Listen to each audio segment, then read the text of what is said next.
This is Good Morning Indiana, working for you. Right now at 6 on Good Morning Indiana. Missiles fired at military bases in Iraq, where American forces are stationed. We're at the live desk this morning with who's claiming responsibility for the attacks and the message expected today from the White House. Thousands of Jeeps take to central Indiana roadways every day. This morning, the defect that could be putting you at risk and why federal authorities are opening a new investigation. An already deadly flu season is in full swing across the Hoosier state. We're working for you with how you can protect your family and avoid getting sick while at work. And it's hard to believe, but the month of May will be here before we know it. We are live this morning with an event happening today that hopes to get you involved in all of the excitement. I'm going to fight it. I'm not going to let it get me down. An RTV6 exclusive. The mayor of Greenwood and his battle against Parkinson's. Only RTV6 goes inside the training program he hopes will slow down the disease as he focuses on a new year and a city making progress. Well, it is 6 o'clock here on our Wednesday, January 8th. We want to thank you for joining us here on Good Morning Indiana. I'm Lauren Casey. And I'm Meredith Barrick, meteorologist Todd Clausen with us this morning. And Todd, the temps are finally feeling like they should here for the beginning of January. Yeah, you know, every single day this year, which now we're in 7 days. All 8 days. Been above normal. So yeah, 7 days we've been above normal. Today it's going to be a close call as far as our high temperature goes. But yeah, it's been a nice stretch of weather to open not only the month but the year. It's a colder start today, 26 to 33 degrees right now, but the skies are mainly clear, and that's the good news. You will not encounter any weather-related issues besides having to warm that car up just a little bit this morning. The snow showers you see in Michigan, they are going to make their way to our east, so you do not have to worry about those. So as you start your car and you get out and about and take the kids off to the bus stop or you head to work, just bundle up, grab the sunglasses. You'll need those once the sun comes up. But look at these temperatures. Through the noon hour, we're still only in the 20s, eventually into the mid-30s. We'll talk about that and look ahead to a very wet stretch of weather heading our way coming up in just a few minutes. Lauren. All right, Todd, thank you so much. Here is a live look right now at traffic on I-70 here. This is all the way out at State Road 39. You can see traffic here to our west is moving along just fine this morning. No major issues to slow you down, so that is great news. We'll continue to keep a close eye on things, though. Let's take a look right now on the west side, a little bit closer here to the metro area. If you're heading in from Ronald Reagan Parkway to I-65 at the South Split, going from the airport into downtown, no problems. A 12-minute drive along eastbound I-70. Of course, we'll continue to keep our eyes on the roads and keep you updated. But now let's go to the live desk and Rafael Sanchez. Rafael, good morning. Good morning. A lot of Hoosier families are keeping an eye on this issue. We're staying on top of the latest developments in Iran. U.S. officials confirmed that Iran fired more than a dozen missiles in Iraq, where U.S. forces are stationed, including the Al-Assad air base. Iranian television calling the strikes a revenge operation coming after President Trump ordered a deadly drone strike, killing Iran's top general, Qasem Soleimani. Officials are telling ABC News that there are no reports of American casualties at this time from launch strikes. Iran's foreign minister telling ABC's Martha Raddatz the outcome of the situation depends on the United States. Are you concerned that a strong response from Iran will end in an all-out war? It depends on the United States. The United States took an act of war against Iran. It will have to be prepared for the consequences. Iranian media quoted a top security official saying that Iran has 13 revenge scenarios, any of which they say could be a historic nightmare for America. Classified briefings with congressional members have been held in a secure room in the Capitol building. Now, while we're following that, we're also keeping a close eye on new information into the live desk this morning surrounding a plane crash in Tehran. A Ukrainian Airlines flight bound for Kiev crashed shortly after takeoff, just 3 hours after that missile launch in Iraq, but they're not connected. Iran's state-run television says all 167 passengers and 9 crew members on board were killed. Within the last 20 minutes, we've just learned that 63 Canadians were on the flight, but no Americans. The agency reports the crash was due to technical difficulties. The flight tracking service Flight Radar says the Boeing 737 had been in service for a little more than 3 years. Now, the other big story coming out here this morning is, of course, we are waiting for President Trump to make a public address on the missile attacks later this morning. Among the state's congressional delegation, just watching the Twitter feed, Senator Todd Young and Congressman Andre Carson both say that they're praying for the troops. And that is the latest from the Live Desk. Now back to you. Raphael, thank you. We'll stay on top of that developing story. We do want to switch gears right now. Experts believe that this flu season is shaping up to be one of the worst in decades. The CDC says at least 2,900 people have died across the United States so far as a result of the flu. As everyone heads back to work and school this week, our Kelsey Anderson is live this morning to talk about some of the germiest places in your workplace. Kelsey, good morning.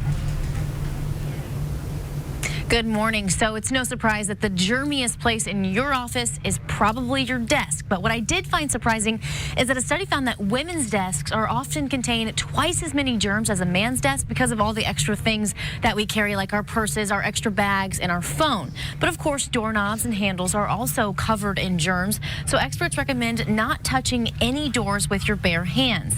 They also say the office kitchen, the bathroom, and shared office materials are germ hotspots.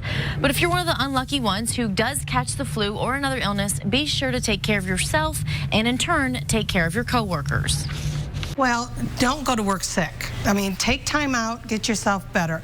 Hand hygiene is really important, whether it's using a hand gel in your pocket or washing your hands real frequently. We touch our faces so frequently, and it's not only the sneezing and stuff, but the stuff that lays on surfaces that we touch, and then we get it up near our eyes and our mouth. Now, this is something to keep with you throughout the day. A recent study found the average adult brings their fingers to their eyes, nose, and mouth 16 times an hour. Now, experts say that this virus, if it continues to change, could last a lot longer than the normal flu season. So if you haven't got your flu shot yet, it's still not too late. I'll send it back to you guys in the studio. Kelsey, thank you so much. The time now is 6:06. One of the largest healthcare providers in central Indiana is named in a Medicare fraud lawsuit. Community Health Network is accused of having inappropriate financial exchanges with doctors and billing the federal government. The health network allegedly submitted false Medicare claims from doctors who got a kickback from the hospital company for making a certain number of referrals. The Justice Department is investigating. Community released a statement to RTV6 saying in part, a Community Health Network is committed to upholding the highest regulatory and ethical standards in all our business practices, including physician compensation. We have cooperated fully with the government's requests leading up to this point, and we are disappointed with their decision. We believe that it is a waste of government's time and resources to pursue these meritless claims. Indy Humane is putting out a call for donations to help pets that are suffering during the cold winter months. The Rescue Relief Program, based at the Indy Humane Downtown Clinic, is asking for pet food, blankets, litter, toys, and crates to restock their inventory. The Rescue Relief Program will then distribute these supplies to local animal welfare organizations. You can drop off donations at Indy Humane's Michigan Road Adoption Center or the Indy Humane Downtown Clinic. It is 6:08. A new community center in Broad Ripple Park is scheduled to break ground in the next few months, but some neighbors here are still fighting that project. The proposed facility will have a gym, track, group fitness, and multi-use rooms. It would also be home to primary care facilities for Community Health Network. Bill Malcolm, who's opposed to the new center, created a Facebook group for people who agree with him. He does not want to see Community Health operating on Indy Park's land. This is not about any particular health provider or any of the great works that Indy Parks does, the great work that Community Health Networks does in our community. It's strictly about keeping parks for people, keeping parks for recreation, and we worry that a precedent would be set, so will Eagle Creek be next? Well, the director of Indy Park says this is a partnership with Community Health, which will help provide funding for the $19 million project. The plan is still in the design phase. Leaders say a few more hearings with the city are scheduled. You can learn more about the project by going to the RTV6 app and just clicking on this story. It is only January, but many Hoosiers are already thinking about the month of May. Did you say May? I did say May. I feel warm already, specifically the 500 festival events like the mini marathon. This morning, our Alyssa Donovan is live at the One America building where a kickoff celebration for the 2020 500 festival is happening right now. We are excited. Bring it on. Come on. Ooh, yes, there is a lot going on here in this lobby. I want to show you, though, first, we have this countdown clock going here for the One America Mini Marathon. 115 days to that. So what does that mean? You have plenty of time to train still and get involved. I'm here with Maggie Lamar with the 500 Festival. Tell me, there's a few things that are new this year. Yeah, for the One America 500 Festival Mini Marathon Weekend, before you get started, pick up your packet at the Expo, which new this year will be held at Lucas Oil Stadium on field level. So, you get two iconic sporting venues in one weekend with the track and now Lucas Oil. Okay, and show me, we have something that we're revealing today. Tell me about this. This is, the Delta Dental 500 Festival 5K shirt and medal. This is what you get when you cross the finish line. And here's the participant shirt. We also have on display, of course, the always popular Indy Mini medal. That's, when you accomplish the 13.1 miles, definitely want to incorporate those race themes month of May throughout both of the designs. Yeah. So great things to look forward to when you register at indymini.com/register. And real quick, how do people get involved if they do want to volunteer? If they want to volunteer, it opens to the public tomorrow at 500festival.com/volunteer. We have about 7,000 volunteer opportunities from every interest and ability. So go online, check them out, and sign up to join us this May. Okay, thank you so much. And I want to show you, we have these runners that are heading out this morning. They're training for the marathon, the half marathon rather. This is the last day to register for the 5K or the mini marathon to get that cheaper price. Prices go up tonight. So if you want to register for that good price, you better get online right now and do it. I'll send it back to you guys in the studio. Alyssa, thank you so much. We'll enjoy January, but we are anticipating all the good things of May. The mayor of Greenwood in the middle of a health battle. New at 6:13, I'll take you inside his training program as he focuses on Parkinson's, the personal, and the professional. But first, let's check in with our Todd Clausen. Good morning, Todd. Raphael, good morning to you. It's a chilly start to our Wednesday here across central Indiana as you take to the roadways. I guarantee you'll be turning the heat on in your car. The good news is it's a quiet start to our day. Temperatures are in the 20s. Grab the coat, grab the sunglasses to get your Wednesday started. We'll talk about the rest of the day and beyond coming up in your Storm Team 6 forecast. The time now is 6:11. You're watching Good Morning Indiana right here on RTV6. Flooring, floors to your home, that too. An RTV6 exclusive, a mayor's fight against Parkinson's. Greenwood's Mark Myers has a lot on his 2020 agenda. While his city makes economic progress, he's confronting a health challenge. He believes it will give him an opportunity to help many others. It's a story you will only see right here on RTV6.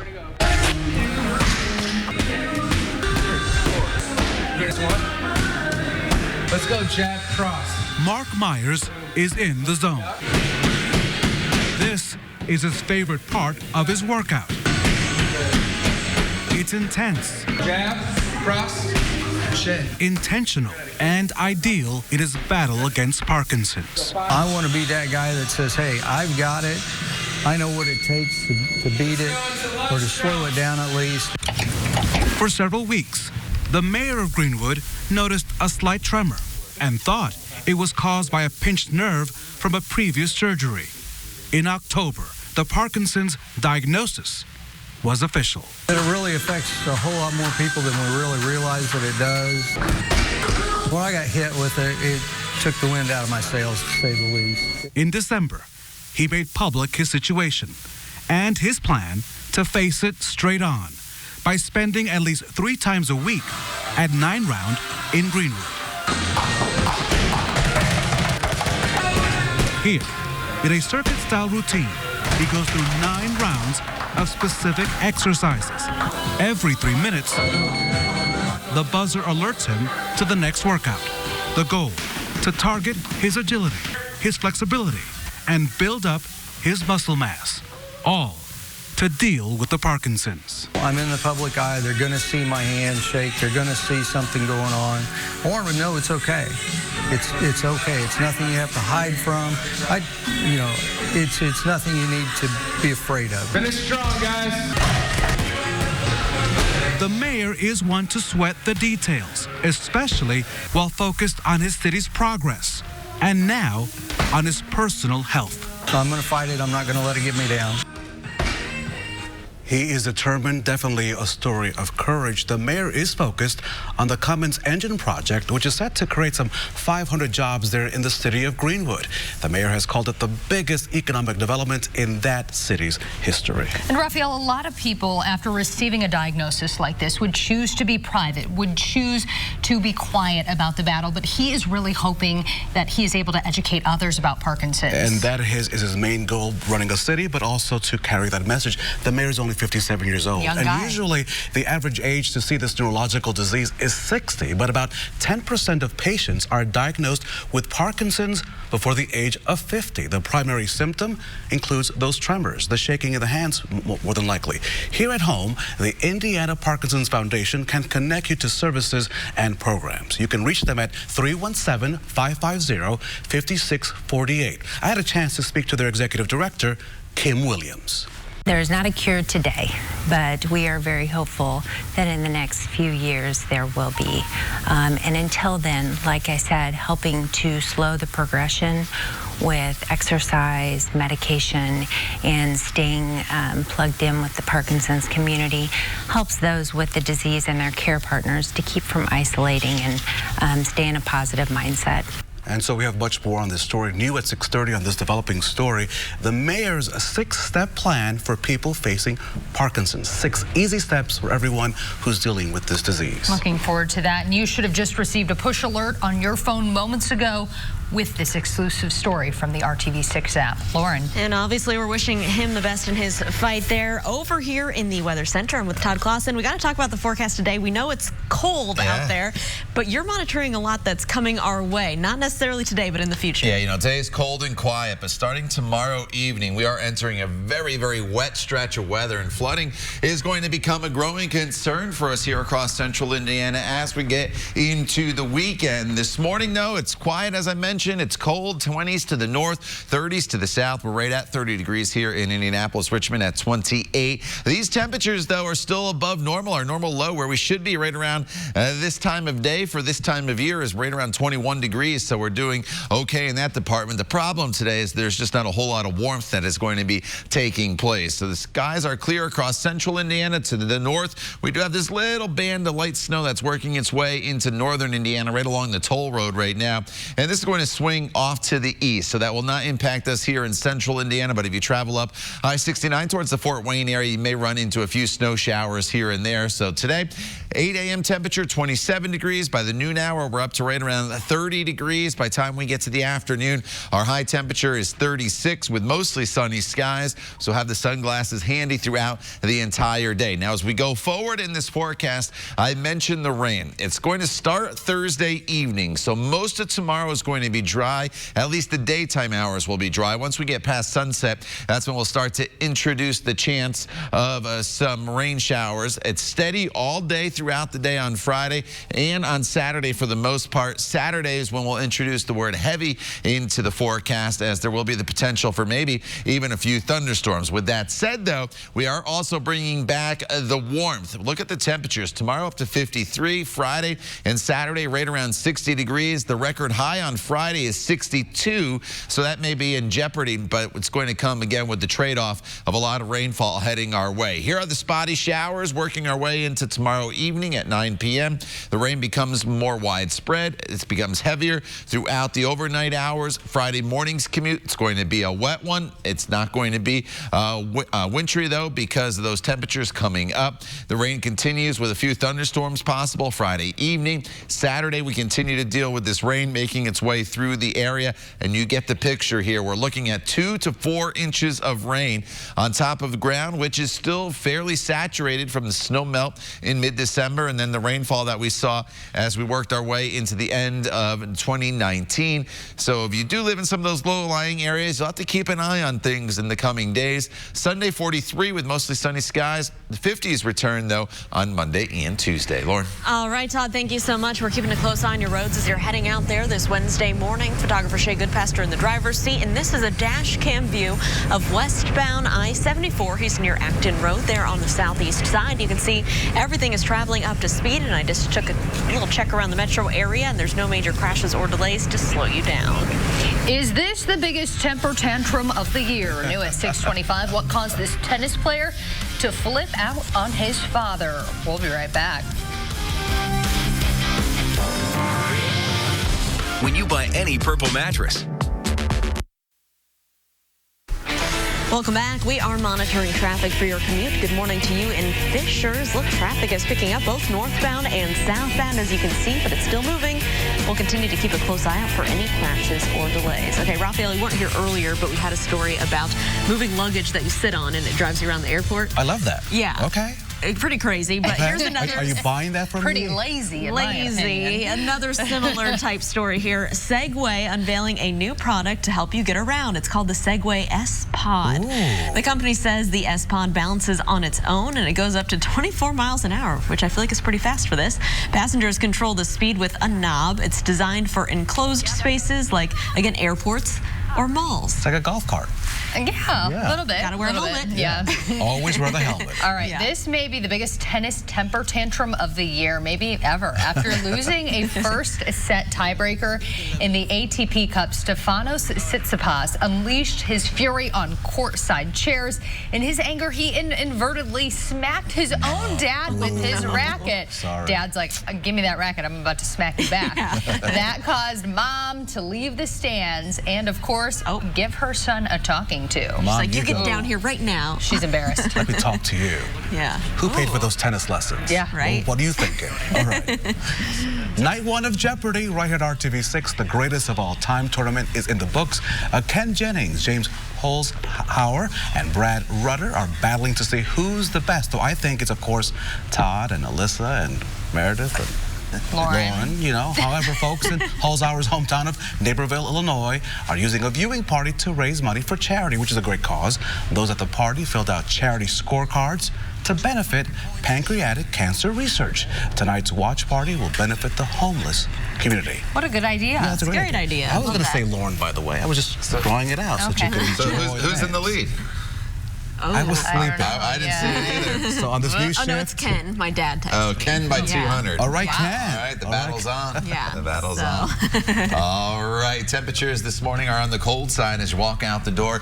We're in the 20s, so you'll definitely need to bundle up. The good news is we'll have plenty of sunshine in this forecast as we go throughout the course of not only this morning, but the afternoon hours as well. We'll see temperatures eventually top off around 31 in Peru, 36 in Indianapolis. Yes, this is colder than it's been so far this entire month. However, we're still right around where we should be this time of year. Our normal high is 35 degrees. Warmer temperatures coming back tomorrow, but the trade-off is a lot of rainfall heading our way. More on that coming up in the next half hour. Todd, thanks. The government has just launched an investigation into a popular SUV that's known for its rugged build quality. Our John Matarese is working for you, explaining which models are effective and why, so you don't waste your money. The Jeep Wrangler is one of the most popular SUVs in the country, but lately a growing number of owners have been raising questions about the welding on the frames under those vehicles, and now the government has decided to investigate. Benjamin Rutter's 2019 Jeep Wrangler is spotless, but when recently cleaning the underside, he was puzzled. Wow, these welds are nowhere near what I would have expected. Ben said he first asked his dealer and then asked Jeep customer service if they could repair some of those welds, but he says they told him that was not under any warranty. He knows a bit about welding. This is a rear support for the rear wheel. And said he saw what looked like breaks in what should have been a solid weld. You've got an inch or so of completely missed bead. What's your concern about those welds in the future? My biggest fear is if I were to go off-roading and do a full flex on the wheels, that frame rail could just completely pop. Roy Carl is a Jeep customizer and restorer. We think it's a huge safety concern. He claims seeing questionable welding on several newer Wranglers that came into his shop. They didn't penetrate the metal good enough. The National Highway Traffic Safety Administration has now launched an investigation into frame welding on 250,000 2018 and 2019 Wranglers, following 3,000 complaints. This follows a recall of some 2018 models for possible steering failure due to bad welds. A Fiat Chrysler spokesman could only tell us Jeep is cooperating with the investigation, but reminded us the Wrangler is the most awarded vehicle of 2019. But Roy Carl says it's worth having someone inspect your newer Wrangler. We saw some welds we didn't like and sent them back, advised our clients to send them back to the dealership. The NHTSA has no reports of frames failing on newer Wranglers, but if you see a questionable weld, feel free to have a mechanic inspect it to give you peace of mind and so you don't waste your money. Working for you, I'm John Matteries. Good morning, Indiana. Now on Good Morning Indiana, on this Wednesday morning, here's a look at your 6:30 news feed. The semi-truck driver accused of causing that crash that killed 3 people on I-69 will be back in court in March. The Boone County prosecutor officially filed 3 reckless homicide charges against Matthew Small. Small told investigators he looked away from the road to put his coffee cup down. When he looked up, there was stopped traffic.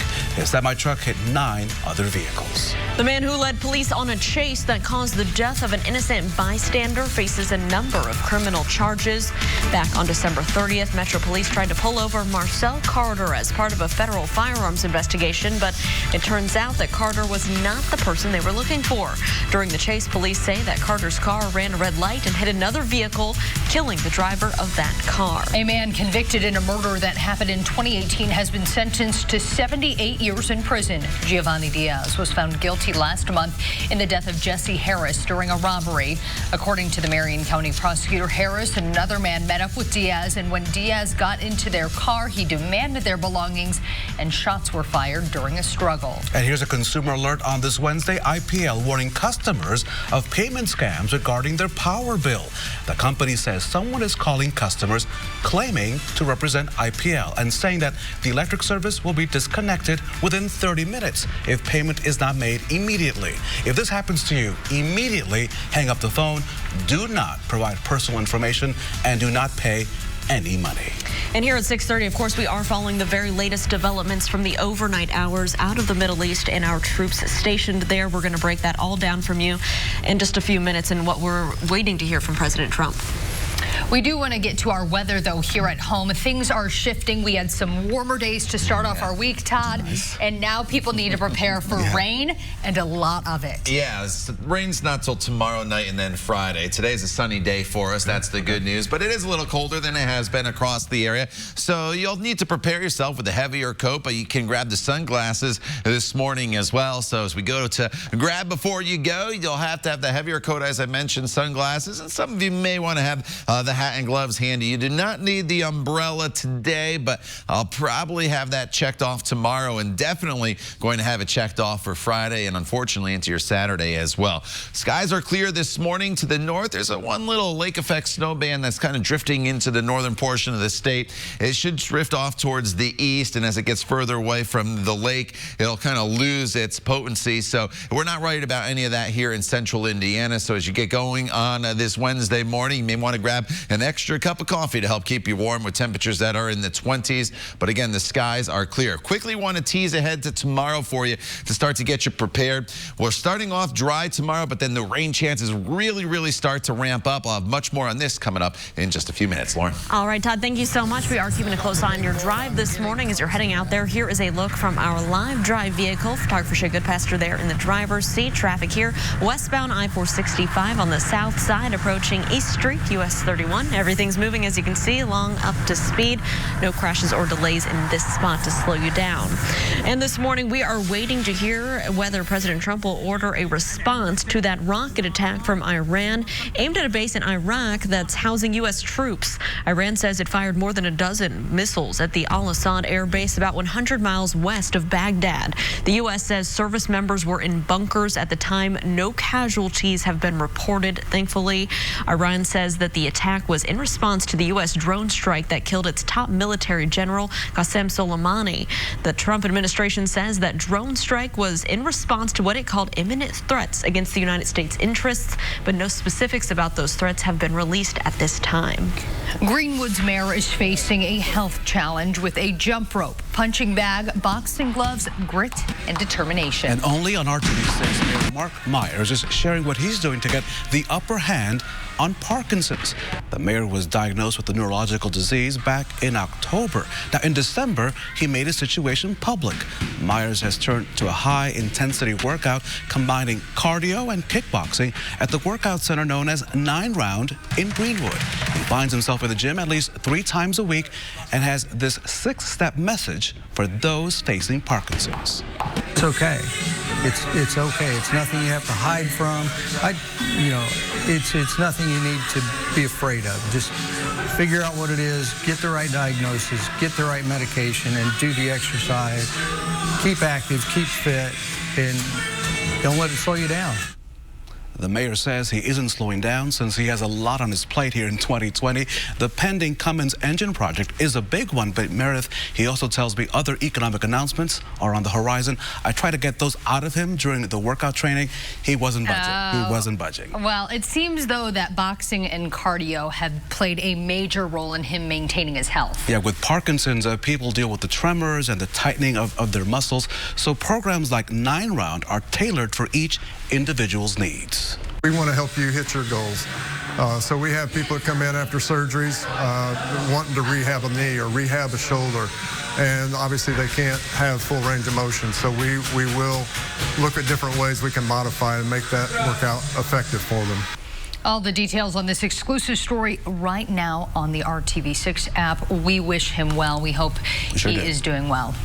Well, here at 6:35, the Centers for Disease Control reports 9 Hoosiers have died from the flu, and experts say the flu season is shaping up to be one of the worst in decades. The flu, it's very contagious. As everyone is heading back to school and work this week, our own Kelsey Anderson is joining us live this morning to talk about some of the germiest places in your office or the classroom. Wash up, Kelsey. We know there's a lot of germs here at the newsroom. You know, exactly, and that is what this story is going to make you want to do, is wash your hands, because we're talking about the germiest places in your office, and one of those is the office break room. From the microwave to the coffee pot to the refrigerator to the sinks, everything is covered in germs, and obviously that's what spreads illnesses like the flu and other things. So, of course, doorknobs and handles are also covered, so experts recommend not touching any doors with your bare hands. And your desk, it's also covered in germs. A recent study shows that women's desks usually carry twice the amount of germs as their male coworkers because of their purses, phones, and makeup bags. I spoke to a nurse at Methodist, and she says they saw a decrease in flu cases over the holidays, and it's likely because people weren't at the office spreading germs. When we're in a room all together, you know, it takes 3 to 6 feet. Somebody sneezes, and all of that droplet, flies everywhere. Foster says it's not too late to get a flu shot if you haven't gotten one already. And here's something to take with you as we go throughout this flu season. The average human touches their face 16 times an hour. So before you touch anything, especially your face, make sure to think about maybe hand sanitizer or washing first. I'll send it back to you guys in the studio. Kelsey, thank you. A decision is scheduled to be made today on the future of a controversial rehab facility in Anderson. Sunrise Retreat Center is on Ridgeway Drive near Dr. Martin Luther King Jr. Boulevard and I-69. It could become a place where people battling drug addiction or mental illness can get help. The building is a former church retreat for children with disabilities. It has been empty for years, and many neighbors are against the facility reopening so close to homes. They've tried to delay the process since the beginning. We're against the location because it affects everybody, and it decreases, our property values. It puts all of us at risk for our assets and our investments that we've made our lifelong commitments to. With bringing 100 people to the neighborhood, no matter who they are, that's 100 people that I don't know that you've just introduced to a neighborhood that only has 24 houses. So it doesn't make me feel safe. I don't know these people. Today, the Board of Zoning Appeals is scheduled to decide whether the facility gets to open. RTV6 asked leaders why this location was chosen. No one would comment on the matter before the vote. A gruesome murder shocked northern Indiana, and now a teen could spend the rest of his life in prison. Coming up, a judge tells a teenager his fate. Well, what if money disappeared from your bank account and no one could seemingly help you? How about if that amount vanished and it was $5,000 of your money? Coming up, we help a man finally get some answers as to where his money may have gone. It's 6:38. We'll be right back. Days from 4:30 to 7. Welcome back. It is 6:41. We are monitoring stop and go traffic here on the southwest side. This is a view from our live drive vehicle. We have a crash cleanup happening, blocking one right lane near Man Road on the southwest side. Our photographer Shay Goodpaster here in the driver's seat just past Harding Street, so you can see how far the backup stretches there this morning. Give yourself that extra time. It is stop and go. The Mishawaka teenager convicted of killing his pregnant girlfriend has been sentenced. Aaron Trejo pleaded guilty to killing Brianna Ruslang back in October. She was 6 months pregnant with his child at the time. Trejo confessed to stabbing and strangling her before dumping her body in a dumpster.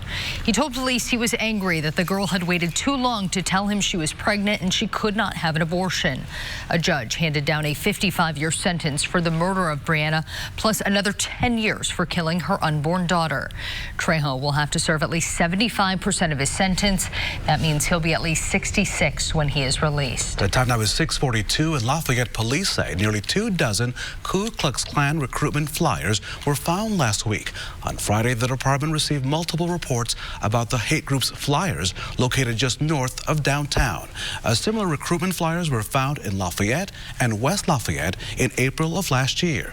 Sergeant Mike Brown says a criminal investigation is not likely to happen, and there is not an open investigation because no threats were made. But police say if someone knows who distributed those hate group flyers, they would be interested in talking with them.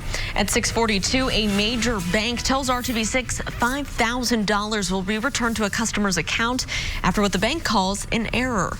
There may still be some questions regarding about what happened here, but we can tell you Mark Godby showed RTV6 a mobile alert that he received on his phone back on December 27th, saying $5,000 was withdrawn from his account. The problem is Mark did not make that transaction. The bank Chase told him that someone withdrew money at the Chase branch in Wanamaker. After more than a week of trying to work with the bank and law enforcement, Mark was not given any explanation and his money was not returned. Say that they're going to have to conduct this investigation to determine what happened, but if somebody went into the bank, I know that they have cameras in there that peer down on the service counter where the tellers are. Surely it must have seen something. RTV6 reached out to Chase this week. Now the bank says they're crediting the $5,000 to Mark's account. They call the situation an isolated human error. If you ever have an issue or question with your account, Chase says you should call the customer service line on the back of your card. Indigo wants to hear from you so you don't miss the bus. Up next, how you can give them input on some big changes coming to the transit system. And it may be cold outside, but the month of May is just around the corner. Up next, an event happening today that lets you get involved in all of that excitement. But first, let's check in with Todd Clausen. Hey, Todd. And as you walk out the door here this morning, you need to grab the sunglasses. That's the good news. You'll need them this afternoon as well. However, you'll be trading the sunglasses for the umbrella as we look ahead to a very wet stretch of weather that's heading our way. We'll talk all about it coming up in your Storm Team 6 forecast. The time now is 6:44. Stay with us. We'll be back in just a few minutes. Group, the strength to make a difference. It's 6:46 on your Wednesday, and we have a traffic alert for drivers right now on the southwest and south side of town. Take a look at a live view from our live drive vehicle. Our photographer Shay Goodpaster is traveling westbound right now on 465 past the Harding Street exit, approaching a crash scene at Man Road. Looks like we do have some flashing lights off there in the distance. We can tell you traffic is backed up on 465 in the westbound lanes all the way back to the East Street exit, so expect about a 10 to 20 minute delay for your morning commute through this area. You could hop down on Southport Road to avoid this spot. This is something we'll continue to monitor throughout the morning.